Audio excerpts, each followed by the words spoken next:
Quand j'étais adolescent, j'étais très timide. Je me sentais vraiment nerveux avec les gens et je pensais parfois que j'avais peut-être le spectre de l'autisme. J'aimais les choses ringardes comme lire des livres et jouer à des jeux vidéo tout le temps. Cela n'a pas aidé que je n'ai pas de frère ou de sœur. Ma mère et mon père me disaient toujours de sortir et de faire du sport ou de me faire des amis, mais je me sentais toujours mieux quand j'étais seule.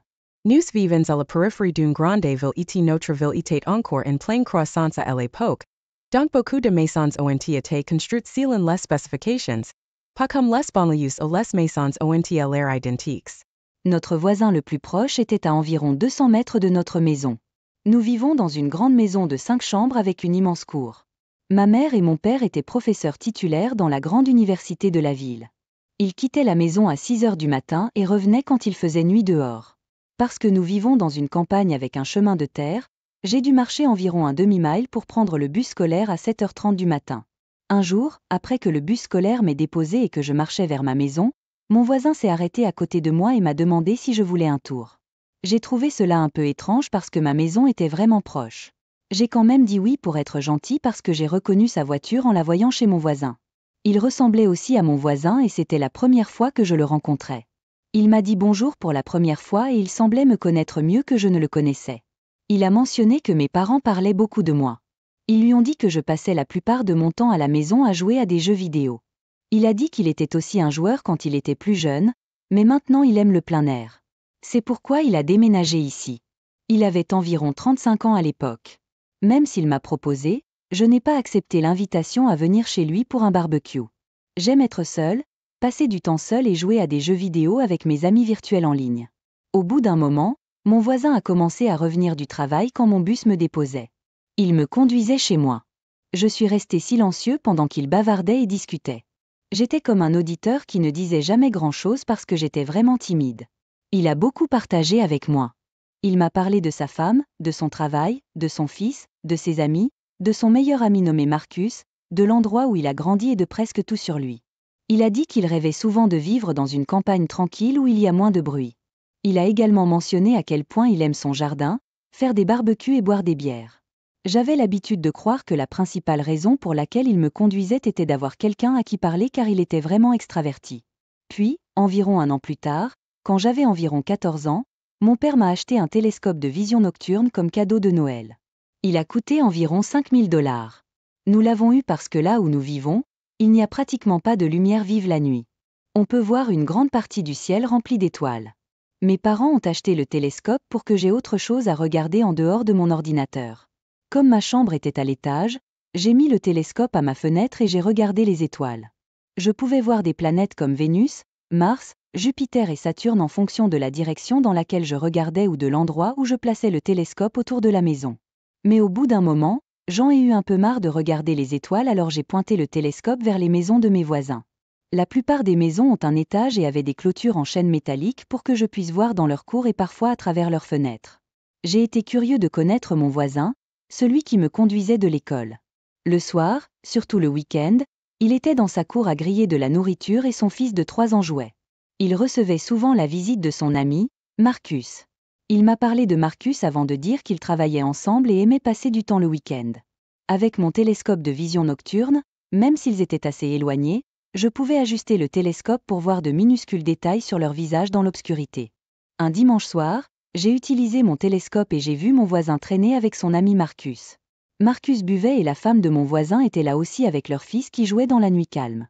Au début, je pensais que c'était la même chose que tous les autres week-ends et que j'étais sur le point de retourner à mon ordinateur, mais j'ai vu quelque chose qui m'a beaucoup intéressé. J'ai remarqué que Marcus attrape le sein de la femme de mon voisin chaque fois qu'il ne regarde pas. Cela m'a troublé pendant un moment parce que je ne comprenais pas ce qui se passait et pourquoi Marcus faisait cela alors que mon voisin ne regardait pas. Elle essaya de lui arracher la main mais n'essaya pas de s'éloigner. Ce qui m'a surpris, c'est qu'il faisait cela devant leur fils de 3 ans. À cette époque, j'avais 14 ans et je savais ce que signifiait l'infidélité. Même si j'étais encore vierge et que je n'étais pas très douée pour la dynamique sociale, je comprenais la situation que je voyais à travers mon télescope. Ils avaient toute mon attention parce qu'ils ne la touchaient que lorsque le voisin ne regardait pas, comme un jeu érotique entre eux. Parfois, il pouvait s'écouler jusqu'à 10 minutes entre le moment où ils la touchaient. J'ai donc décidé d'attacher un enregistreur au télescope et j'ai commencé à enregistrer ce qui se passait. Cela a continué jusqu'à ce que mon voisin retourne dans la maison et Marcus s'est immédiatement levé, est allé directement sucer les affaires de la femme de mon voisin. J'étais choquée. À l'époque, je n'étais pas dans le contenu pour adultes et c'était aussi proche que possible. Il est immédiatement revenu quand il a entendu mon voisin sortir. J'ai été surpris du risque qu'il prenait. Et s'il se fait prendre? Et pendant ce temps, la femme de mon voisin n'a pas essayé de l'arrêter. C'était comme si elle appréciait ses jeux. Je n'ai pas ressenti de remords pour mon voisin ou quoi que ce soit de ce genre à l'époque. Même si je le considérais comme un ami car il m'emmenait depuis plus d'1 an, j'étais vraiment excitée par toute la situation. Puis, quand il a fait vraiment nuit et qu'ils ont fini pour la nuit, ils sont tous retournés dans la maison. Mon voisin marchait devant en portant son fils. Marcus et la femme du voisin étaient derrière le voisin. Marcus avait la main sous la robe de la femme du voisin pendant qu'il marchait. Il faisait assez sombre dehors et seulement un peu de clair de lune, il aurait donc été difficile pour quelqu'un de proche de voir ce qu'il faisait. Je ne pouvais pas croire qu'il avait la main sous la robe de la femme du voisin, alors qu'il était si proche du voisin. Je n'ai pas trouvé ce comportement dégoûtant à l'époque. En fait, j'ai trouvé ça plutôt excitant. Ce n'est que la semaine suivante, probablement un mercredi, que le voisin m'a ramené à nouveau. Il parlait du plaisir qu'il avait eu le week-end dernier sans savoir que son ami avait touché intimement sa femme. J'ai eu pitié de lui et j'ai combattu la tentation de lui dire la vérité. Après mon retour à la maison, je me souviens m'être senti mal d'avoir été excitée, alors que mon voisin était trahi par l'action de son meilleur ami. Je me suis dit que j'aurais le courage de le lui dire la prochaine fois que je le verrais. Heureusement, dès le lendemain, il m'a ramené à nouveau. Cependant, je ne faisais pas vraiment attention à ce qu'il disait ce jour-là parce que j'étais occupée à réfléchir à la façon de lui dire que sa femme avait une relation avec son meilleur ami. J'essayais vraiment de trouver le courage de le dire mais c'était difficile. Je me souviens qu'il est arrivé chez moi et qu'il attendait que j'ouvre la porte de la voiture de tourisme, mais j'essayais toujours de comprendre comment lui dire que sa femme était infidèle. Il a vu que j'avais du mal à dire quelque chose. J'étais juste assis là, ayant l'impression de ne pas pouvoir parler correctement, comme un garçon confus. J'essayais de parler mais les mots ne sont pas sortis facilement. Il a éteint le moteur de sa voiture et m'a regardé bizarrement. Il m'a demandé si tout allait bien. Finalement, j'ai lâché, ta femme a un ex avec Marcus. Puis j'ai rapidement ouvert la porte du passager et je me suis enfuie. Je me suis précipitée vers ma porte, je l'ai déverrouillée et je me suis précipitée à l'intérieur de la maison. Je suis montée à l'étage et j'ai regardé par la fenêtre. Sa voiture était toujours garée sur la route où il m'avait déposée. Il lui a fallu environ 3 minutes de plus avant de partir. Quand je repense à cette époque, je peux maintenant rire de l'anxiété que j'avais. J'étais vraiment nerveux avec les gens. Je n'ai pas établi de contact visuel.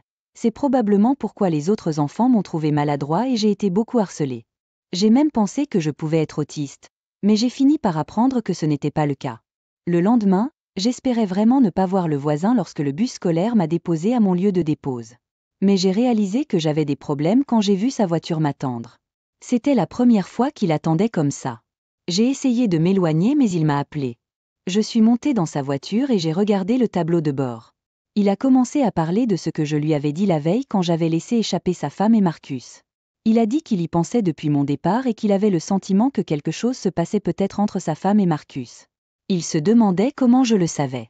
Il savait déjà que j'étais un peu différent des autres enfants et je pouvais dire d'après notre conversation qu'il pensait que je pourrais avoir une sorte de capacité spéciale comme être psychique. J'ai commencé à lui expliquer comment mon père m'avait acheté un télescope. Sa maison était en vue et j'ai vu sa famille avec Marcus dans leur jardin. C'est alors que j'ai décidé de commencer à les regarder. C'est comme ça que j'ai vu ce qu'ils faisaient. Mais je ne lui ai pas mentionné que je l'avais enregistré parce que je n'étais pas sûre d'avoir des ennuis pour avoir fait ça.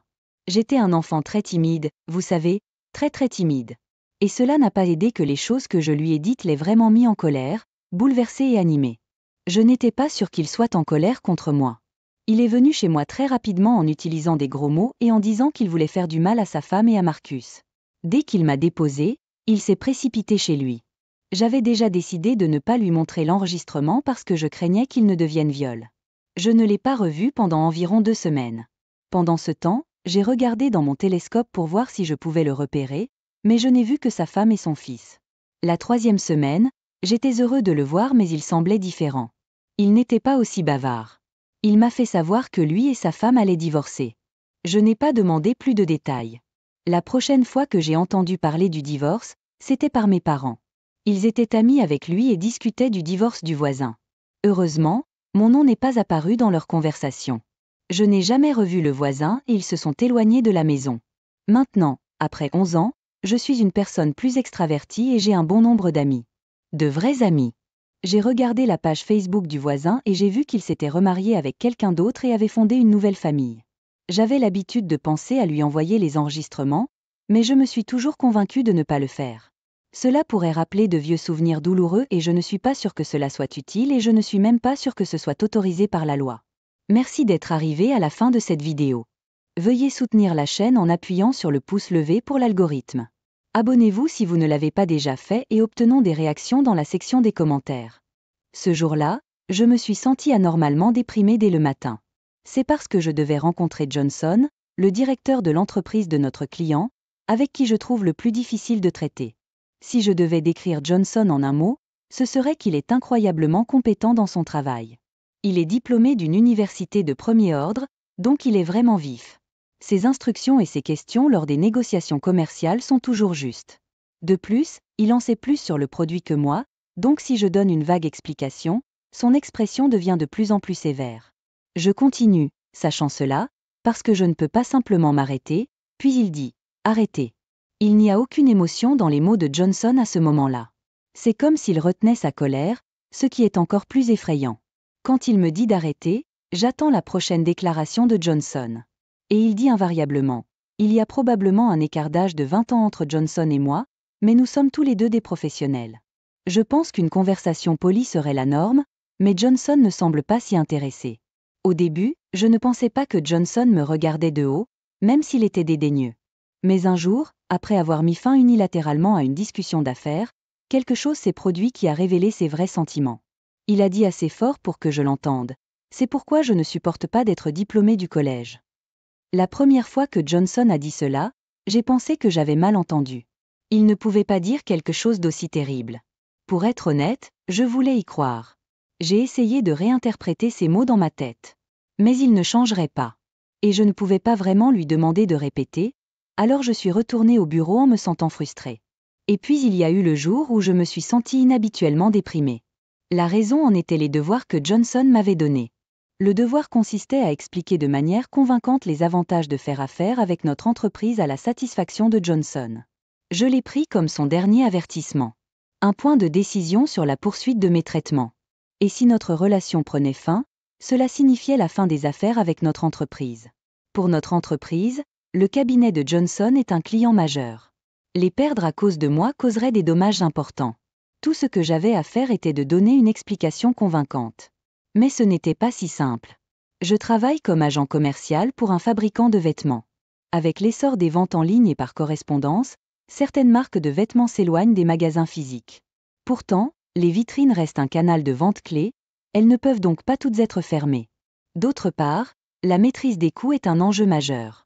C'est là qu'intervient l'agent commercial, gérant le recrutement, la formation et les activités de vente du personnel, même si les magasins et les produits appartiennent aux fabricants. Mais pour les clients, peu importe pour qui le personnel travaille. Un service médiocre donne une mauvaise image du magasin, par extension, de la marque. Ainsi, les fabricants de vêtements sont naturellement stricts dans le choix de leur agent commercial. Johnson a été la personne clé dans ce processus. Ce jour-là, je pensais avoir bien fait mes devoirs. J'ai passé plus de temps que d'habitude à rendre les documents de présentation clairs et faciles à comprendre. Je me suis préparé minutieusement à répondre à toutes les questions que Johnson pourrait avoir. Mais quand même, comme je l'ai expliqué, l'expression de Johnson est devenue de plus en plus sévère. J'avais l'impression qu'il pouvait dire « arrêtez » à tout moment. Mais cette fois-ci, c'était différent. Pas dans le bon sens, cependant. Il a fait quelque chose de pire que d'habitude. Johnson a ramassé un encrier qui était sur la table et l'a versé sur le matériel de présentation que j'avais fabriqué. Je me souviens avoir pensé que c'était étrange qu'il y ait un encrier sur la table lorsque nous nous sommes assis pour la première fois. Peut-être Johnson avait-il prévu dès le départ d'arroser mes documents d'encre, en préparant l'encrier juste pour cela. « Qu'est-ce que tu fous ?» Je n'ai pas pu m'empêcher de lui crier dessus. Mais Johnson, sans s'excuser, a rétorqué. « Comment pouvez-vous dire cela ? Comme avant, tu me montres ce matériau terne. C'est juste la limite d'un diplômé du collège. » Il l'a dit en me regardant droit dans les yeux. Normalement, je détournerais le regard de son regard perçant, mais ce jour-là, je lui ai répondu par un regard fixe. Je ne pouvais pas tolérer son attitude. En voyant les documents souillés d'encre, j'ai pensé à ceux qui m'avaient aidé à les préparer. J'étais retournée au bureau, me creusant la tête pour savoir comment gérer les devoirs que Johnson m'avait donnés et j'avais tout rapporté à mon patron, Wilson. Sa réponse a été la suivante. C'est sérieux. Le sort de l'entreprise est en jeu. Mais contrairement à la gravité de ses paroles, le visage de Wilson était lumineux. C'est comme lui. En pensant probablement, la croissance vient après avoir surmonté les défis. Un professionnel grandit en surmontant les difficultés. Avoir la capacité d'accueillir l'adversité. C'est le genre de cliché que Wilson dirait facilement. J'ai entendu ces mots pour la première fois juste après avoir commencé à traiter avec Johnson. Le défi auquel je suis confronté est trop difficile. J'ai dit à Wilson après quelques réunions avec Johnson. La récompense après l'avoir surmonté sera excitante. C'est là que j'ai réalisé. Peu importe ce que je dis, il ne changera pas mon affectation. Pourtant, Wilson n'est pas du genre à jeter aveuglément ses employés au loup. Il écoute correctement et aide à trouver des solutions. S'il y a du travail à faire, il donne souvent un coup de main. Une fois que nous avons un brouillon, nous pouvons l'utiliser pour des présentations à d'autres entreprises. Et si nous réfléchissions tous ensemble? C'est ce que Wilson a suggéré à l'équipe lorsque je leur ai parlé des devoirs que Johnson avait donnés. Je suis partant.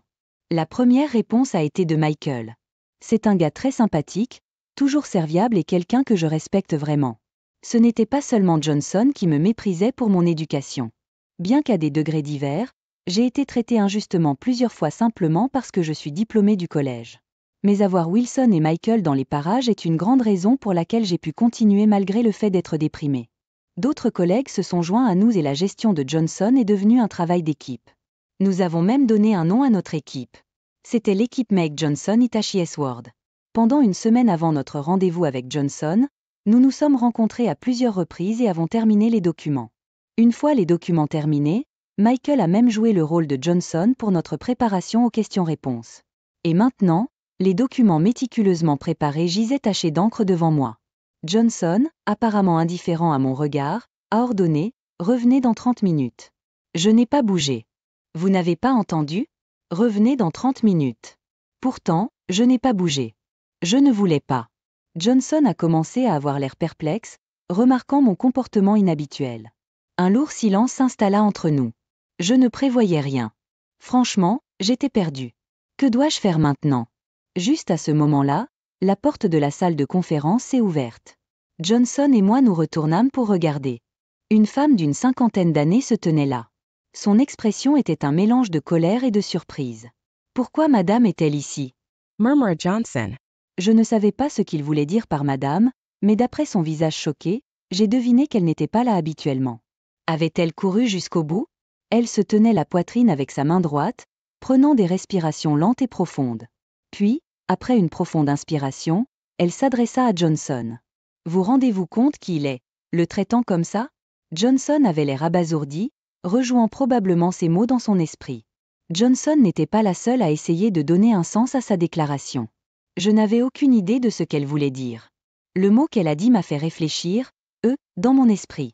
Je n'avais aucune idée de ce que signifiaient les mots de la femme. Marchant lentement dans la pièce, elle s'approcha de Johnson. Et il a dit, « Cet homme est le petit-fils de Monsieur Smith. » Quoi ? Johnson s'est figé. J'ai alors compris ce qu'elle voulait dire. Mon grand-père, le Monsieur Smith dont elle parlait, était le concepteur exclusif de cette entreprise. Pour moi, il était juste mon grand-père habituel. Mais il a joué un rôle important pour faire de cette entreprise un fabricant de vêtements respecté au fil des ans.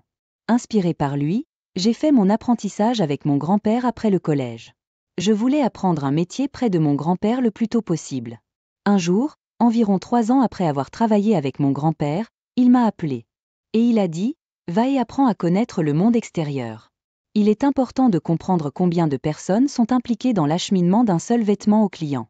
J'ai donc travaillé dans un magasin de vente directe pendant 2 ans, puis j'ai rejoint une société d'agent commercial, où je suis depuis 3 ans maintenant. Seul le PDG et quelques cadres de mon entreprise actuelle savent que je suis le petit-fils de mon grand-père. Je ne voulais pas utiliser son nom pour aller de l'avant et je ne voulais pas que mes collègues se sentent mal à l'aise avec moi. Pourtant, je ne comprenais toujours pas pourquoi elle était venue ici de toute urgence. Puis elle s'est tournée vers moi et m'a dit « Je m'excuse profondément pour le comportement de Johnson au nom de notre entreprise. Je tiens à m'excuser au nom du PDG. » Elle s'est excusée. Madame Johnson faisait référence à la femme du PDG. Me sentant mal à l'aise, j'ai dit « S'il vous plaît, vous n'avez pas à vous excuser. Mais comment avez-vous connu l'attitude de Johnson envers moi? Et pourquoi êtes-vous ici ?» Elle a expliqué « J'ai reçu un appel de Wilson. Mon subordonné fera une excellente proposition à votre entreprise aujourd'hui. Mais un homme nommé Johnson pourrait l'écraser. Toute aide serait appréciée. Je suis désolée d'être en retard. » Elle avait l'air désolée. « Mais comment connaissez-vous Wilson ?» Comme si elle connaissait mes pensées, a-t-elle poursuivi, Wilson et moi étions camarades de classe au collège. News sommes retrouves lors d'une réunion à l'âge de 30 ans city nous sommes en contact depuis que nous sommes dans le même secteur. C'est pourquoi elle l'appelait Wilson. J'ai compris. Mais j'avais encore une question. Comment connaît-elle mon grand-père? Comment connaissez-vous mon grand-père? J'ai demandé, son visage s'est un peu illuminé. J'ai travaillé sous les ordres de votre grand-père. Je t'ai même rencontré quand tu étais petit. Je suis de retour. De retour au bureau, je suis allé directement voir Wilson. Il semble que la présentation se soit bien déroulée. Dit-il avec un sourire. La présentation a été un désastre. Mais après cela, ce fut une série d'événements heureux. Même Johnson a dit qu'il changerait ses habitudes. Pour n'importe qui d'autre, ma réponse n'aurait aucun sens. Mais Wilson semblait tout comprendre. On dirait que vous avez surmonté un défi. Tu as l'air bien. Dire. C'est grâce à tout le monde. Je l'apprécie. J'ai dit, en regardant tout le monde. Tout le monde m'a regardé en souriant. Je me suis dit. Je suis vraiment bénie. Une femme m'est apparue, qui est chirurgienne orthopédiste. C'est une dame réservée et calme. Elle s'est cassé la jambe et ne pouvait plus marcher. De plus, elle était dans un état que même un de mes collègues, qui m'a toujours regardé de haut, ne pouvait pas traiter. Je me demandais si je pouvais traiter un tel patient. J'avais des doutes, mais c'était elle qui devait se sentir anxieuse. J'ai fait face à ces conditions, et ensemble, nous avons essayé de régler les choses avec un traitement. J'étais loin de me douter à ce moment-là que cette rencontre allait changer ma vie d'une toute autre manière. Je m'appelle Terry Johnson. Je suis un chirurgien orthopédiste de 30 ans. Je travaille dans un grand hôpital, donc beaucoup de patients arrivent par référence. Je suis occupé tous les jours, mais j'ai un petit problème. Ce problème est la présence de mon collègue, Matt Adams. Il y a un autre chirurgien orthopédiste sur mon lieu de travail, et c'est Matt. C'est un homme arrogant qui valorise les antécédents scolaires et me rabaisse souvent, qui n'est pas diplômé d'une école de médecine de premier plan, me traitant d'incompétent. Il me traite même d'incompétent comme si c'était mon surnom. Aux États-Unis, il y a une pénurie de médecins, et il y a beaucoup de connexions et de factions parmi nous. Peut-être est-il compréhensible d'être élitiste à cause de cela, mais Matt est tout simplement trop flagrant. Bien sûr, Matt est brillant, et de son point de vue, je suis peut-être proche de l'incompétence. Mais si vous commencez à dire cela, alors environ la moitié des médecins de l'hôpital seraient jugés incompétents. Matt et moi dirigeons le service d'orthopédie de l'hôpital. Cette fois, un patient légèrement compliqué arrive. Apparemment, la fille d'une personnalité éminente ou d'un professeur dont Matt est proche est en visite chez nous aujourd'hui. Il semble qu'aucun médecin n'ait été spécifiquement demandé, mais Matt semblait impatient de prendre l'affaire, disant qu'elle s'était fracturé la cuisse droite dans un accident et ne pouvait pas marcher. Eh bien, si elle est traitée par quelqu'un d'aussi compétent que moi, elle se rétablira rapidement. Ils m'en ont donné un. Me dire les symptômes n'était probablement qu'un minimum de partage d'informations et un moyen de laisser entendre que je ne devais pas intervenir. De mon point de vue, je pense qu'il devrait donner la priorité au bien-être du patient. Matt est compétent, donc il devrait aller bien. Avec cette pensée, je me suis concentrée sur l'examen de mes autres patients.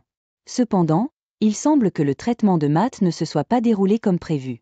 Étant donné que la patiente est jeune, elle devrait guérir rapidement et il semble que l'os pourrait se briser. J'ai entendu Matt marmonner cela de nombreuses fois, et cela m'a beaucoup inquiété. Matt est arrogant et a une grande fierté, ce qui lui a valu des ennuis avec les patients à plusieurs reprises. Il a tendance à se heurter en particulier aux patients qui se méfient ou qui ne suivent pas les traitements prescrits. Bien que je m'attende à ce que Matt ne se comporte pas de cette façon avec la fille d'une personnalité éminente, il y a un risque réel qu'il s'en prenne à d'autres patients. Alors, voyant Matt frustré et confus, j'ai suggéré avec hésitation que s'il s'agissait d'un traumatisme psychologique, il serait peut-être préférable de la référer à un conseiller. Cela pourrait être le choc de l'accident. La ferme. Ne me dites pas quoi faire, incompétent. Je suis à des lieues au-dessus de vous. Il répondit brusquement, ne montrant aucune intention d'écouter. Ce n'est pas quelque chose qui a commencé tout à l'heure, mais je pense vraiment qu'il est incroyablement têtu. Cet entêtement est parfois nécessaire, mais il semble s'être mis en travers de son chemin cette fois-ci. Il s'avère qu'un patient sous les soins de Matt m'a été transféré. Apparemment, les parents de la patiente, voyant leur fille incapable de marcher pendant si longtemps, ont demandé à un autre chirurgien orthopédiste d'y jeter un coup d'œil s'il y en avait un disponible immédiatement. Cela semblait avoir profondément blessé la fierté de Matt, et il était assez furieux, mais en fin de compte, fournir des soins médicaux est une profession de service. Le patient passe toujours en premier. C'est là que je l'ai rencontrée pour la première fois, Amy. Elle a 21 ans. Elle a été blessée dans une collision avec une moto sur le chemin de l'école, et même 1 mois et demi après l'accident. Bien que ses blessures aient guéri, elle ne peut toujours pas marcher. Récemment, elle a suivi une thérapie physique avec des analgésiques, mais ces médicaments peuvent être durs pour le corps et il n'est pas idéal de les prendre pendant une longue période. Elle a de nouveau passé une radiographie avec moi, mais je n'ai trouvé aucun problème qui l'empêcherait de marcher. J'ai donc décidé d'écouter ce qu'elle avait à dire. Je ne suis pas un conseiller, donc je ne peux pas comprendre pleinement les sentiments d'un patient. Mais celui qui connaît le mieux un patient est le patient lui-même. Vous avez mal à la jambe, n'est-ce pas? Est-ce que ça fait mal maintenant? Seulement quand j'essaie de marcher, dit-elle avec hésitation, son regard errant.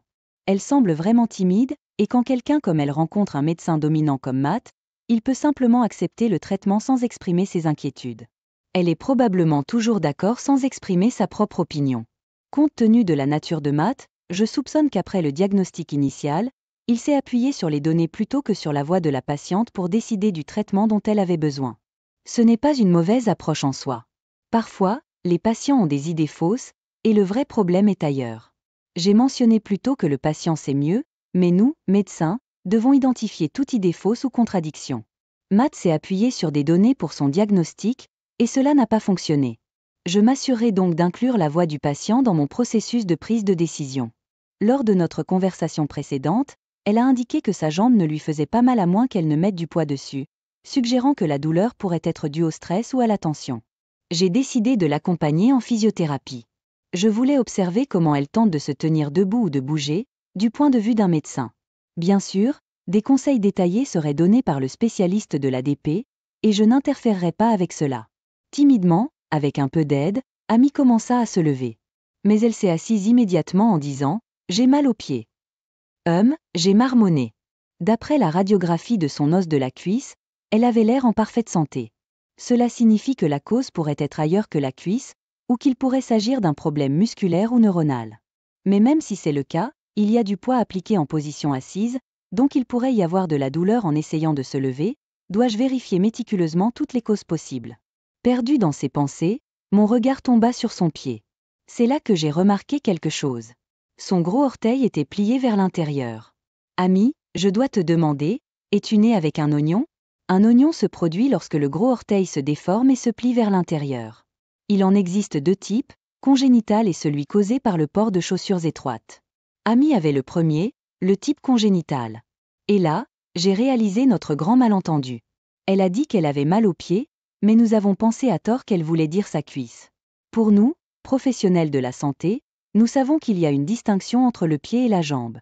Mais pour la personne moyenne, tout cela peut être appelé le pied. Et à vrai dire, Amy s'est d'abord plainte de lui faire mal à la cuisse.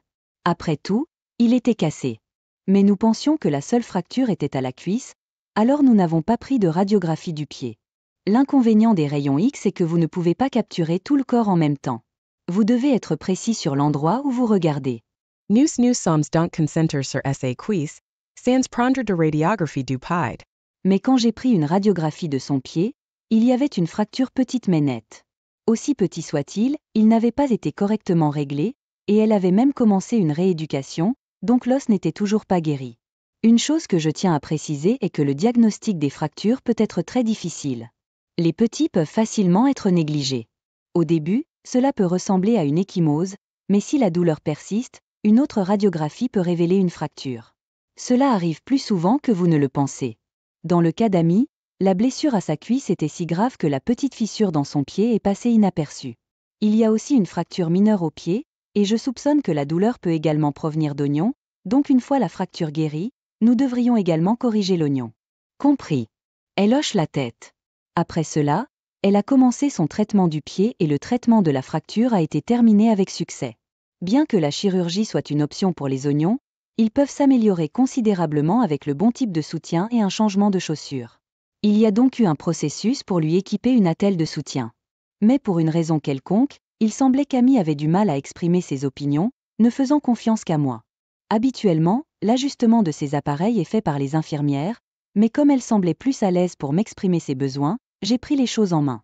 Je vérifiais si elle ressentait une gêne avec l'attelle. Et ici, est-ce trop serré? C'est un peu lâche. Il est essentiel de porter l'attelle correctement, sinon son efficacité diminue. Je la guidais sur la façon de le porter correctement, mais comme c'était la première fois qu'elle utilisait une attelle, il y avait quelques défis. Qu'en est-il de cette partie? Dois-je le resserrer un peu? Non erites. Sodain ella leva la voix. Bien qu'elle parlait généralement doucement, ce n'était pas très fort. Il semblait que je l'avais trop serré. Je suis désolée, est-ce que je l'ai rendu trop serré? Voulez-vous essayer de l'ajuster vous-même? Je vais le faire. Apparemment, quand j'ai essayé, c'est devenu trop serré pour elle. Finalement, elle a commencé à l'ajuster elle-même. Heureusement, cela l'a aidée à s'habituer à manipuler l'orthèse et elle a pu l'enfiler elle-même. Grâce à l'attelle, la douleur de son oignon s'est atténuée, et petit à petit, elle a commencé à se pousser davantage dans sa rééducation. Cela a pris un certain temps, mais elle a réussi à marcher correctement. Elle est un peu timide mais semblait diligente et travailleuse. Une fois la douleur disparue, elle a participé activement à ses séances de rééducation. Elle semblait avoir une faible tolérance à la douleur et avait un peu peur. Eh bien, la douleur est quelque chose que nous craignons tous, donc c'est compréhensible. Dr Johnson, merci beaucoup. Le dernier jour de rééducation, elle s'est tenue fermement sur ses 2 pieds et nous a salués, Matt et moi. Aujourd'hui, nous avons eu un VIP. Eh bien, son père était également là, exprimant sa gratitude à nous deux. Mais il était clair que j'obtenais plus de crédit. Il a probablement entendu parler de moi par ami. Grâce à vous, ma fille peut à nouveau marcher. Merci. En effet, je savais que je pouvais compter sur l'exceptionnel Dr Adams et le fils du Dr Johnson. Je savais que j'avais pris la bonne décision en vous la confiant. Dirent les parents d'Amy en partant. Mais Matt avait l'air d'avoir été frappé par la foudre. Attends. Est-ce qu'il vient de dire, fils du Dr Johnson? Yeah. Gardez cela secret pour moi. D'accord. S'il sort, ce sera un problème. La raison pour laquelle les yeux de Matt sont grands ouverts. Il doit s'agir de mes parents. Mes 2 parents sont des chirurgiens assez renommés. Mais je ne voulais pas simplement suivre le chemin qu'ils m'ont tracé, alors j'ai choisi l'université par moi-même. Si les gens connaissaient mes parents, ils auraient certaines attentes, et je ne voulais pas ça. D'où le secret. Mais il semble que le père d'Amy l'ait découvert d'une manière ou d'une autre. Si vous découvrez que la personne que vous avez qualifiée d'incompétente s'avère être le fils de médecins renommés, eh bien, il n'est pas étonnant que vous soyez choqué. S'il vous plaît, je vous en supplie, ne parlez pas de moi à vos parents. Matt baissa la tête comme s'il était sur le point de s'incliner profondément devant moi. Dans la communauté médicale très soudée, une mauvaise réputation pourrait être une blessure mortelle dans votre carrière. Voyant Matt si bouleversé, je lui ai assuré que si vous avez appris quelque chose de cela, arrêtez d'essayer de tirer parti de votre éducation. Vous êtes un médecin compétent après tout. Je lui ai dit comme ça. En réalité, le succès du traitement d'Amy avait beaucoup à voir avec Matt. Matt avait peut-être manqué l'os fracturé de son pied, mais il vérifiait avec diligence tout le reste. Grâce à cela, j'ai pu localiser avec précision la fracture. Sans Matt, j'aurais sûrement pris beaucoup plus de temps pour identifier la cause profonde. Lorsqu'un diagnostic prend trop de temps et que des tests supplémentaires sont nécessaires, c'est à la fois coûteux et mentalement éprouvant pour le patient. Ce n'est donc pas que Matt a mal diagnostiqué, et ce n'est pas seulement mon succès non plus. Je suppose qu'étant la personne timide qu'elle est, Amy a eu du mal à exprimer ses propres opinions. C'est quelque chose sur lequel Matt devrait réfléchir et s'améliorer. J'ai beaucoup appris de cette situation, et je me suis sentie reconnaissante envers Amy. Et puis, de manière inattendue, j'ai revu Amy 3 ans plus tard. À une date de matchmaking, de tous les endroits. Elle avait 24 ans et Jean avait 33. Aucun de nous ne voyait personne. Je pensais qu'il était temps que j'envisage de m'installer compte tenu de mon âge, mais je n'aurais jamais imaginé que la femme sur la photo serait Amy. Elle s'était transformée en une belle femme posée et raffinée avec de longs cheveux noirs. Je pensais que c'était quelqu'un d'autre avec le même nom, mais quand elle a dit « c'est une telle coïncidence », à la réunion, j'étais sûre que c'était Amy. Vraiment? Votre jambe? Oh, c'est la fête déjà troyens. Oui, j'ai complètement récupéré et je peux courir maintenant, grâce à vous aussi. Dit-elle avec un léger sourire. Elle est toujours réservée, mais son sourire tranquille la rendait incroyablement belle, et je n'ai pas pu m'empêcher de tomber amoureux d'elle. Le regard innocent qu'elle avait pendant sa cure de désintoxication avait disparu, mais elle avait maintenant une beauté mature et séduisante dont n'importe quel homme tomberait amoureux. Mais apparemment, elle avait eu plusieurs rencontres infructueuses. Je ne parle pas beaucoup, on dit que j'ai l'air ennuyeuse, dit-elle avec un soupçon de tristesse dans son sourire. Quand je l'ai rencontrée il y a 3 ans, je pensais qu'elle était calme et réservée, et cela n'a pas changé. Mais les hommes ne sont pas doués pour lire la pièce. Beaucoup se sont probablement sentis mal à l'aise avec sa nature réservée. J'aime les gens calmes et vifs, ai-je dit. Ah, vous n'avez pas besoin de vous forcer à parler. Cela ne me dérange pas d'avoir une atmosphère calme, et les femmes comme vous sont rares, c'est en fait une expérience unique. Je me sentais gênée d'entendre mes propres mots. Mais Amy semblait heureuse, souriante, peut-être que ça va marcher avec toi. Elle me l'a dit. Et avec cela, nous avons commencé notre relation et nous nous sommes finalement mariés. Nous sommes sortis ensemble pendant 1 an, allant souvent dans des endroits comme des films ou des galeries d'art. Elle était calme et réservée, mais ce n'est plus le cas. Et, vous jouiez encore sans faire vos devoirs. La voix d'Amy résonne une fois de plus aujourd'hui. En même temps, j'aperçois notre fils, Jacob, qui s'exclame « Oh non !» alors qu'il s'enfuit. Né pour nous, Jacob a un esprit vif comme Amy, mais il est toujours prêt à faire des bêtises, ce qui est une poignée. Amy, autrefois calme, ne pouvait plus rester silencieuse, et notre vie quotidienne est devenue beaucoup plus animée après sa naissance. Honnêtement, c'est un niveau de bruit que je n'aurais jamais pu imaginer depuis le jour où j'ai rencontré Amy. Mais cela ne me dérange pas. Écoute, Jacob, si tu obtiens un score inférieur à D au prochain test, même papa ne jouera plus avec toi. Une amie en colère fait peur, alors je ferais mieux de me joindre à elle et de l'aider. Sinon, j'aurai des ennuis aussi plus tard. Elle m'a fouetté maintenant, je vais vous le dire. On dit que les mamans sont dures, et c'est tout à fait vrai. Mais je ne comprends pas. C'est impossible à résoudre. Ce n'est pas impossible. Je vais vous aider, alors faisons vos devoirs aujourd'hui. Vraiment, youpi. Amy haussa les épaules et regarda la conversation avec une bonne expression de chagrin. Même avec les difficultés de la parentalité, Amy est une maman magnifique et magnifique. Je ne peux pas m'empêcher d'être amoureux d'elle. Voyant cela, notre fils l'a taquinée, papa regarde à nouveau maman. Cela m'a amené à... Je suis allée au mariage d'un collègue de travail junior, seulement pour que la mariée dise. Les personnes peu instruites et pauvres devraient rompre les liens avec mon mari. Elle me regardait de haut parce que j'avais abandonné l'école. Plutôt que de l'arrêter, mon collègue, le marié, s'est joint à elle pour se moquer de moi. J'ai décidé à ce moment-là de les couper de ma vie et de tendre la main à quelqu'un. Préparez-vous, car je vais vous faire regretter d'avoir jugé les gens uniquement sur leur éducation. Je m'appelle Gudouin et j'ai 32 ans. J'ai été élevée dans une famille moyenne, ni riche ni pauvre. Le fils unique de parents qui travaillent. Ce qui me distingue, c'est que pendant que la plupart de mes camarades de classe pensaient au lycée, je cherchais frénétiquement un emploi. Mes 2 parents sont diplômés de l'université, mais j'étais impatient de commencer à travailler dès que possible. Au début, ils étaient confus mais ont fini par me soutenir, disant que c'était ma vie de vivre comme je l'entendais. J'ai d'abord travaillé comme ouvrier d'usine dans ma ville natale, puis j'ai changé d'emploi pour devenir superviseur d'un entrepreneur en peinture. Maintenant, je suis employé par un grand fabricant de machines coté en bourse depuis 7 ans. Je suis responsable du département de service, visitant les clients pour gérer l'installation, les réparations et l'entretien des machines. Aujourd'hui, j'ai prévu une autre série de réparations et de visites d'entretien. Alors que je me dirige vers l'autoroute dans la voiture de fonction, mon téléphone portable de travail sonne. En voyant le nom de l'entreprise affiché, mon humeur s'enfonce un peu. Pas encore. Je m'arrête et rappelle immédiatement, pour découvrir qu'il s'agit d'une autre plainte d'un client. Damn excuse. Je serai là tout de suite, d'accord ? Je baisse la tête en m'excusant, téléphone à la main, même si la personne à l'autre bout du fil ne peut pas me voir. Maintenant, je dois réorganiser mon emploi du temps pour traiter cette plainte en premier. La journée va être longue. Après 19 heures, je retourne à la succursale et trouve Théodore de mon service déjà de retour, discutant joyeusement avec un collègue des ventes. Je suis de retour. Bon travail de me remarquer. Théodore retourne rapidement à son siège et commence à travailler sur son ordinateur. Chaque succursale dans les différentes régions est dotée d'une petite équipe et supervisée par un responsable régional. Dans cette branche, il n'y a que Théodore, qui a 2 ans de moins que moi et moi dans le département de service. Et, Théodore, tu as 1 minute ? Qu'est-ce que c'est ? On pouvait entendre l'irritation dans sa voix. J'ai reçu une plainte d'un de vos clients ce matin. Je voulais le réparer moi-même, Mais nous allons tous les deux demain pour nous excuser. Pourquoi l'avez-vous laissé sans surveillance pendant 2 jours? J'avais des plans les 2 jours. Le PDG là-bas me dirige toujours. Peut-être qu'il devrait repenser la façon dont il me traite. Comme d'habitude, tout ce qui sort de la bouche de Théodore sont des excuses et des plaintes sur le client. Je signale cela au responsable régional.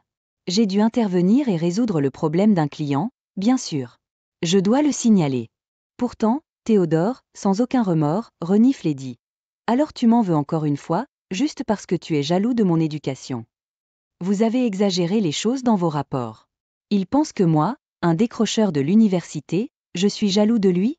Diplômé d'une université prestigieuse. Théodore était ce junior poli, humble et adorable. Mais dès qu'il a découvert que j'étais un décrocheur, son attitude a complètement changé. Cela ne me dérangerait pas s'il faisait son travail correctement, mais il y a trop de plaintes de la part de ses clients, et c'est un casse-tête. Le lendemain, nous allons tous les deux chez le client pour nous excuser. Que faites-vous ici maintenant? Votre travail consiste à résoudre ce problème. Le président de l'entreprise cliente est agressif avec ses mots, mais ce n'est pas rare pour les gens dans les environnements industriels. J'y suis habitué, mais Théodore, sans expérience sur le terrain, reste là à ne rien dire.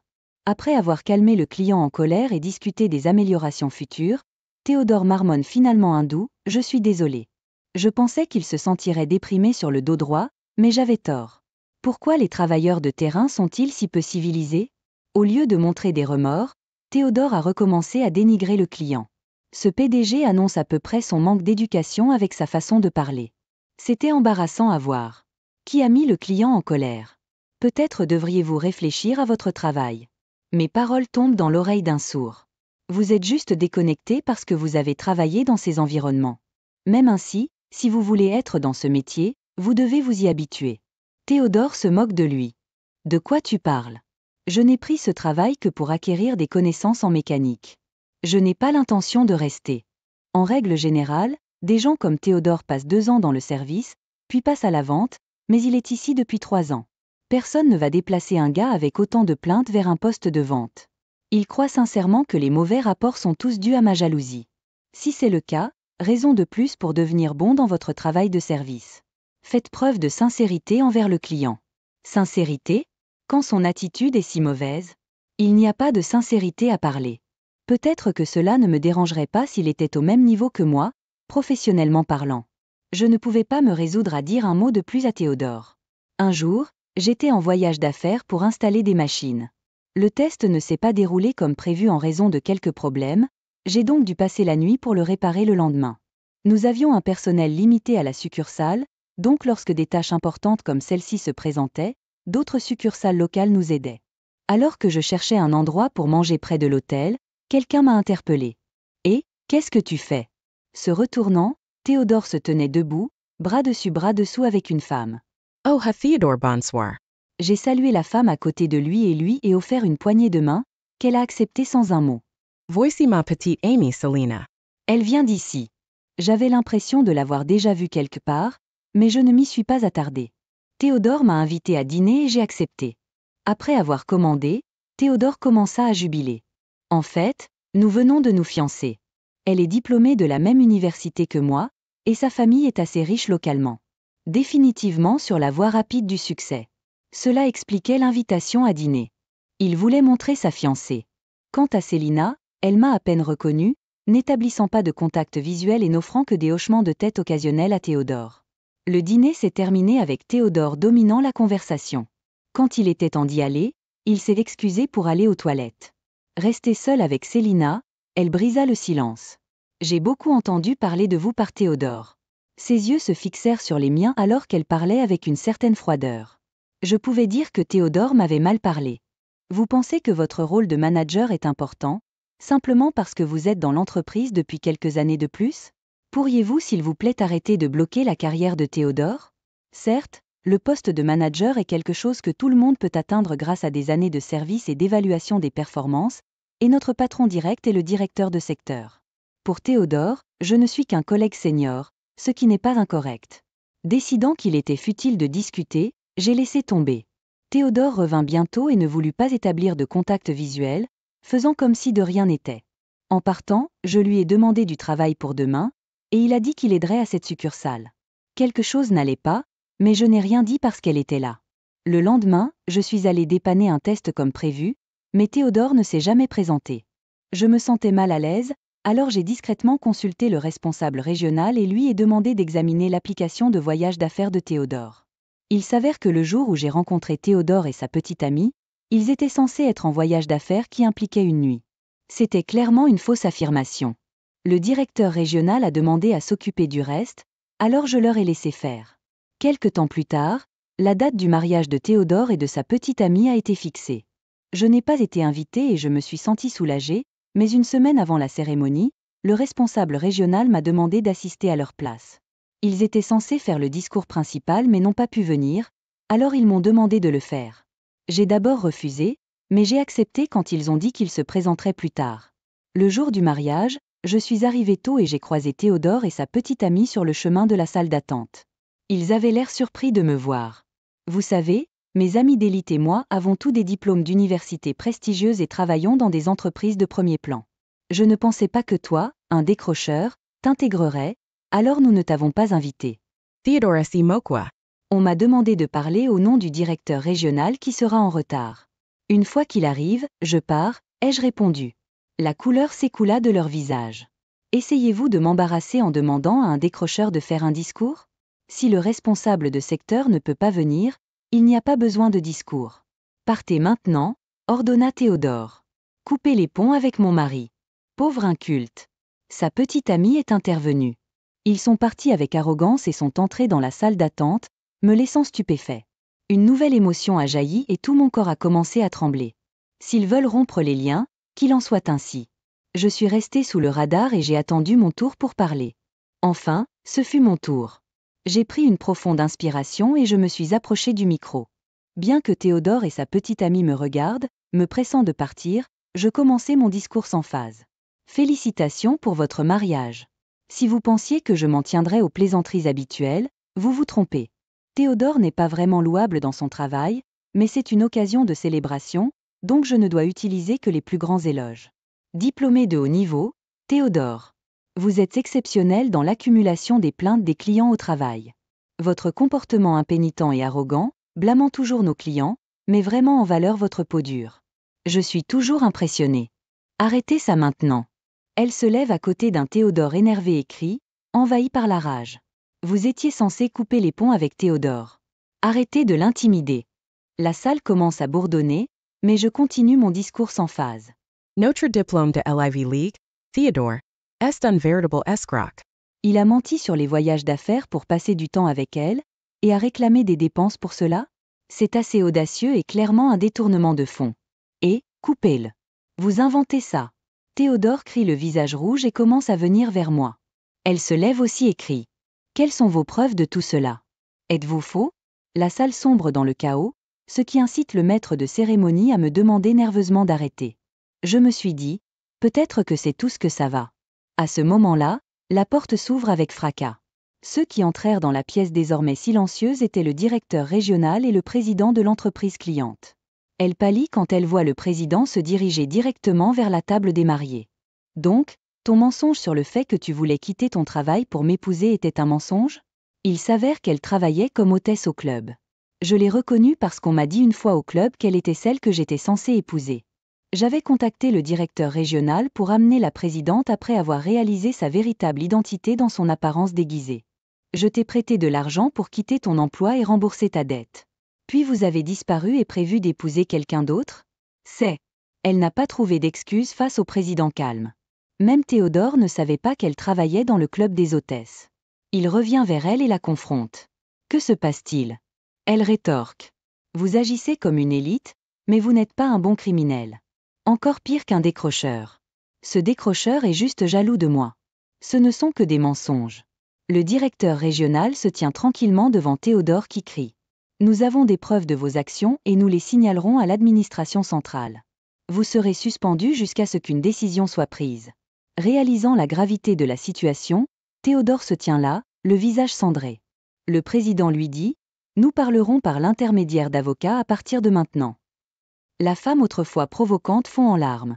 Le maître de cérémonie suspend sagement la cérémonie et les invités sont priés de partir. Je quitte la scène avec le directeur régional et le président. La rumeur veut que Théodore et elle aient prévu d'obtenir leur certificat de mariage après la cérémonie. Mais maintenant, c'est parti. Les deux familles se blâment mutuellement et se disputent les coûts du mariage. Théodore a été licencié pour mauvaise conduite. Et il calcule le montant exact qu'il a détourné pour la restitution. La seule chose qui pique un peu, c'est que le directeur de secteur a également reçu une réduction de salaire pour mauvaise supervision de ses subordonnés. Théodore avait programmé ses voyages d'affaires pour coïncider avec les jours où des tâches importantes comme l'installation de machines se déroulaient et le directeur régional avait approuvé ces voyages. Quant à la femme accusée de fraude par le PDG pour son mariage fictif, elle sera probablement attachée au tribunal pendant un certain temps. Bien sûr, j'ai coupé les ponts avec Théodore et je ne lui ai pas parlé depuis ce jour. Quant à moi, je vais juste continuer à vivre. Cela fait 2 ans que j'ai épousé mon mari, Thomas. Bien que je n'ai jamais été particulièrement remarquable à bien des égards, j'étais bon en cuisine. Ta cuisine, Sharon, c'est réconfortant. Il a fait l'éloge du déjeuner que j'ai préparé pour notre premier rendez-vous. C'est ce qui m'a fait tomber amoureuse de lui. Après 6 mois de fréquentation, nous nous sommes mariés.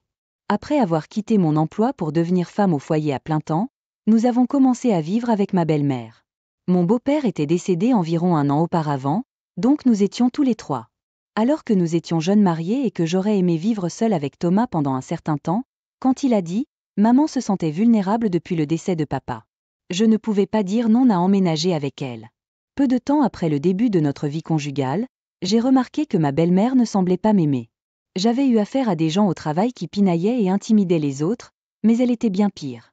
Il ne s'agissait pas seulement de signaler quand j'avais manqué un endroit pendant le nettoyage. Elle disait des choses comme « Qu'est-ce que c'est que cette tache brune ici ? Quel genre d'yeux avez-vous » Ensuite, elle me faisait nettoyer une tache sur le sol qui était déjà là, ne sortait pas et n'était libérée que lorsque Thomas rentrait du travail. Il y avait des moments où elle frappait à la porte de ma chambre au milieu de la nuit et disait « Je suis sur le point de manquer de pellicule plastique, alors achetez-la. » Diable non. Je ne pouvais pas dormir en sachant que nous étions à court. Bien sûr, le supermarché était fermé à ce moment-là, alors j'ai dû courir dans un dépanneur. Chaque fois que j'essayais de réveiller Thomas, elle devenait furieuse et me grondait, disant des choses comme « Comment peux-tu réveiller ton mari fatigué ? Les tâches ménagères sont le travail d'une femme. C'est pitoyable si vous devez compter sur votre mari. » Alors, j'ai juste obtempéré. Être appelé au milieu de la nuit était physiquement épuisant, mais avoir des choses cachées ou jetées était mentalement épuisant. Je ne sais pas. Avez-vous oublié où vous l'avez mis ? Elle répondait toujours quand je ne trouvais pas mes affaires. Il est désagréable pour quelqu'un de blâmer les autres pour ses propres erreurs. Je n'oublierai jamais le choc quand, quelques jours plus tard, j'ai trouvé mon cardigan préféré dans le sac poubelle non brûlable. Quand j'en ai parlé à Thomas, il a juste soupiré lourdement. Eh bien, vous pouvez simplement en acheter un nouveau. Suggéra-t-il, balayant ma demande d'intervention. Par nécessité, j'ai utilisé l'argent que j'avais économisé avant de me marier pour acheter un coffre-fort. J'évitais de laisser mes affaires là où mon moulin pouvait les voir et gardais les objets particulièrement importants dans le coffre-fort. C'est troublant de se méfier de sa famille. J'aimerais voir les visages des parents qui vous ont élevé. Elle ajoutait avec une amertume croissante, critiquant toujours chaque fois qu'elle ouvrait la bouche. Elle trouvait aussi des défauts dans ma cuisine. Soit c'était trop fade, soit ça n'avait pas de goût. Si j'essayais de le rendre plus fort, c'était trop épicé. Je me suis inquiétée et je n'ai pas pu m'empêcher de demander à Thomas son avis sur le goût. Le goût de maman est extrême. Je pense que c'est délicieux. Cuisiner, qui m'apportait tant de joie, était devenu un casse-tête.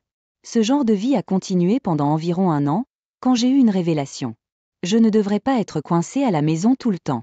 Réalisant cela, j'ai décidé de commencer à travailler à temps partiel. J'ai quitté mon emploi parce qu'on m'a dit qu'après mon mariage, je devrais me concentrer sur la vie de famille. Mais si être à la maison était si douloureux, je n'aurais pas abandonné si facilement. Malgré un peu d'interruption de carrière, j'ai été appréciée pour mon apprentissage rapide à temps partiel. Être à nouveau félicité m'a rendu tout simplement heureux. Cependant, comme je passais moins de temps à la maison, le harcèlement de ma MIL s'est concentré pendant le petit déjeuner et le dîner. Auparavant, elle se plaignait mais mangeait, mais elle a commencé à laisser beaucoup de choses derrière elle, à choisir sa nourriture et à quitter la table. Elle a laissé tomber son bol de soupe d'innombrables fois, prétendant qu'il avait glissé, mordant ma frustration. Quand je lui demandais ce qui n'allait pas, elle disait simplement « Vous pensez que vous pouvez tout poser des questions. Vous devez penser par vous-même. » Donc, mes journées étaient passées à nettoyer les restes de nourriture à table seule. Mais ensuite, mon amie elle a franchi la ligne finale. Un soir, pendant le dîner, elle s'est levée avec son assiette et s'est dirigée vers la cuisine. En la voyant agir si étrangement, j'ai levé les yeux juste à temps pour la voir me sourire. Hi. Avant que je ne m'en rende compte, le miel que j'avais préparé était jeté à la poubelle juste devant moi. Une nourriture tellement dégoûtante. Même la nourriture pour chien serait meilleure. J'ai instinctivement regardé mon mari, mais il a fait semblant de ne pas voir et a continué à manger sa propre miel. J'ai couru à la poubelle, incrédule. J'ai ouvert le couvercle et j'ai regardé la nourriture gâchée. C'est terrible. J'ai regardé mon mari, mais il n'a même pas regardé dans ma direction. Elle ne se sentait pas bien. Il a excusé avec désinvolture le comportement de sa mère. Ce n'est pas pour cela que vous pouvez jeter de la nourriture devant la personne qui l'a faite. Mon mari s'est gratté la tête comme s'il était gênant pour moi de discuter. Et, j'ai du travail demain. Vous êtes à temps partiel, donc c'est bien, mais je suis un employé à temps plein, travaillant du matin au soir. Qu'y a-t-il de mal à travailler à temps partiel ? Je travaille, je cuisine des repas à la maison, puis ils sont jetés. Alors que ma voix éclatait en larmes, mon mari a soupiré profondément. Sharon, tu es vraiment devenue une telle harceleuse. C'est probablement ce qui énerve ma mère aussi. Si cela vous dérange autant, vous n'avez plus besoin de cuisiner. Après avoir dit cela, mon mari s'est précipité dans sa chambre. Je me suis retrouvée à regarder son dos sous le choc. Je vois que cette personne ne se soucie pas de moi. Quelque chose en moi s'est cassé. Le lendemain matin, j'ai préparé le petit déjeuner comme d'habitude et j'ai appelé mon mari et ma belle-mère. Mon mari s'est assis et ma belle-mère a ramassé son assiette sur la table et a dit que même un chien ne mangerait pas quelque chose comme ça le matin. Ensuite, elle jeta la nourriture à la poubelle. Silencieusement, je me suis levée, j'ai pris le petit déjeuner que j'avais placé devant mon mari. Hi. Je vais le manger. J'ai joint mes mains et j'ai commencé à manger le petit déjeuner que j'avais préparé pour mon mari. Ignorant à la fois les actions de ma belle-mère et la confusion de mon mari. Attends, pourquoi tu prends mon petit déjeuner ? Qu'est-ce que vous faites ? Feignant la confusion, ai-je répondu. Eh bien, puisque Mel a dit que cela avait l'air dégoûtant, je vais assumer la responsabilité de la nourriture pour chien et m'en débarrasser moi-même. Non, je n'ai rien dit de tel. Mais vous n'avez pas nié ce que Mel a dit. Mon mari a ouvert la bouche, mais il ne semblait pas pouvoir dire quoi que ce soit. Sharon, arrête de plaisanter et donne le petit déjeuner à Thomas. Je regarde directement mon repas et souris. Je m'excuse de vous servir des plats qui ressemblaient jusqu'à présent à de la nourriture pour chien. À partir de maintenant, je ne cuisinerai plus, alors rassurez-vous. J'ai repris mes baguettes, j'ai fini de manger et je me suis levée. Et, Sharon, et mon petit déjeuner ? Mon mari a dit. Pâte à votre guise. Je répondis et je quittai précipitamment la maison. Habituellement, je rentre à la maison vers 17h, mais comme je m'étais occupée de diverses tâches, avant que je ne m'en rende compte, il était plus de 8h. Do, tu es en retard. Nous avons attendu. Où vous êtes-vous promené ? Mon mari et ma belle-mère ont dit à l'unisson, leurs estomacs gargouillant de faim. Doug, vous n'avez pas encore mangé tous les deux ? J'ai déjà eu quelque chose. En voyant mon expression complètement surprise, le visage de ma belle-mère est devenu rouge. Comment osez-vous manger seule en tant qu'épouse ? Je pense que j'ai mentionné que je n'allais plus cuisiner. Ou peut-être attendiez-vous avec impatience ma cuisine durable. Comment osez-vous avoir l'audace de dire cela ? Dans un élan de frustration, elle a claqué la table à manger. Puis, comme si une ampoule s'était allumée dans sa tête, elle retrouva son sang-froid. Si vous n'allez pas cuisiner, vous devriez rendre l'argent de l'épicerie. Étant donné qu'il s'agit du salaire de Thomas, il est normal que vous remboursiez tout en totalité. À son ton trop confiant, je ne pus m'empêcher de laisser échapper un petit rire. Qu'est-ce qui est si drôle ? C'est moi qui paie non seulement l'épicerie, mais aussi tous les frais de subsistance depuis que j'ai commencé à travailler à temps partiel. Et c'était la suggestion de Thomas. Mille n'était pas heureux que je travaille à temps partiel, mais Thomas m'a dit que cela allégerait le fardeau si je payais les frais de subsistance. Je travaille à temps partiel depuis un peu plus d'1 an. Pendant plus de la moitié de notre vie conjugale, c'est moi qui ai couvert nos frais de subsistance. Ma belle-mère semblait ne pas le savoir et regarda Thomas sous le choc. Est-ce vrai, Thomas ? Eh bien, vous n'arrêtiez pas de me demander d'augmenter votre allocation. Thomas marmonna faiblement son excuse. Il semble qu'il m'ait fait payer les dépenses et utiliser l'argent supplémentaire pour augmenter l'allocation de sa mère. Belle-mère, il semble que vous aimiez beaucoup manger au restaurant pour le déjeuner. J'ai trouvé un dépliant pour les clients réguliers dans la boîte aux lettres. J'avais supposé qu'elle préparait son propre déjeuner, mais quand j'ai vu le dépliant, j'ai eu un soupçon. J'ai vérifié les poubelles le jour de la poubelle et j'ai facilement trouvé un reçu montrant un repas somptueux. N'est-il pas juste de rembourser tous les frais de subsistance jusqu'à présent, n'est-ce pas? Après tout, c'était mon argent durement gagné. Je ne manquerai pas de vous envoyer une facture, alors soyez rassurés. Dis-je en souriant largement à ma belle-mère tremblante. Et, qu'entendez-vous par une facture? Thomas, vous semblez avoir senti quelque chose, changé de couleur et vous êtes levé. Je divorce, mais seulement après avoir reçu une pension alimentaire appropriée. Dédivorcé. Thomas marmonna dans un état second, mais sembla ensuite s'éclaircir. Pensez-vous vraiment que vous pouvez quitter la maison avec un simple emploi à temps partiel? Il a dû penser que je ne pouvais pas encore me tenir debout toute seule. Eh bien, à propos de ce travail à temps partiel, on m'a offert un poste à temps plein. Quoi? J'ai trouvé un endroit où vivre aujourd'hui. En fait, j'avais prévu de faire la navette depuis la maison de mes parents pendant un certain temps, mais cela semble avoir été un véritable coup dur pour Thomas. Je laisserai un avocat s'occuper des procédures futures. En disant cela, je suis retournée dans ma chambre. J'ai attrapé mes sacs que j'avais préparés la veille et je suis partie. Thomas était agenouillé à côté de la table à manger, mais je l'ai ignoré et je suis passée. Sharon, je suis désolée. Je me suis arrêtée et je me suis retournée. À quoi servent les excuses? Pourquoi? Eh bien, il s'agit de moi pris au milieu entre toi et maman. Je ne pouvais pas choisir mon camp. C'était difficile pour moi aussi. Mais, je ne me suis jamais plaint que la nourriture était mauvaise, n'est-ce pas? Cet homme ne comprend vraiment rien. En fin de compte, j'ai profondément regretté de ne pas l'avoir vu pour ce qu'il était vraiment. Il ne s'agit pas de choisir son camp. Il s'agit de la façon dont vous avez regardé la nourriture jetée, alors que j'étais tourmentée et que vous n'avez rien fait. Peu importe à quel point j'ai crié à l'aide, tu ne m'aiderais pas. Même si vous jouez la victime, cela ne change rien au fait que vous m'avez blessée. Quand je lui ai dit cela, mon mari s'est effondré et s'est mis à pleurer. J'ai jeté un coup d'œil à l'homme pathétique recroquevillé sur le sol, puis je me suis dirigée vers la porte d'entrée. Alors que j'atteignais la poignée de la porte, ma belle-mère m'a appelé pour m'arrêter. Je n'avais pas l'intention que cela se produise. Je voulais juste donner un petit conseil. J'admets que je suis peut-être allée trop loin parfois. C'était impressionnant de voir comment l'agresseur ne comprenait pas vraiment à quel point ses actions étaient ignobles. Je m'occupe de toi depuis si longtemps, et entendre une telle excuse à la fin est décevant. Désormais, vous pouvez profiter de vos repas sans moi. Ma belle-mère était choquée. Elle se tenait là, les yeux écarquillés et complètement immobile, comme si elle avait oublié de respirer. Lorsque j'ai quitté la maison et que je suis retournée chez mes parents, j'ai été chaleureusement accueillie par mes parents qui avaient écouté mon histoire.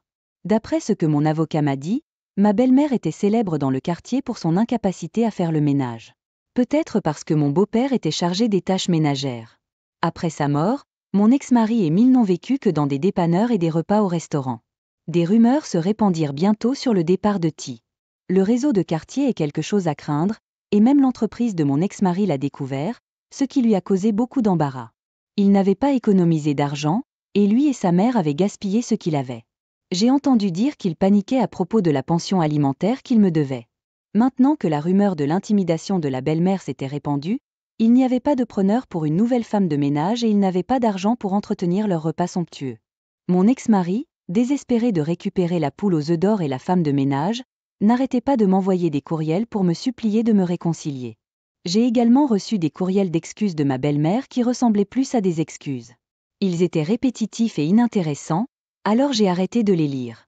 Cuisiner pour ma famille et préparer des collations les jours fériés à partager avec mes collègues. Chaque fois qu'ils complimentaient ma cuisine, ma confiance en mes compétences culinaires augmentait un peu. Avec cet espoir,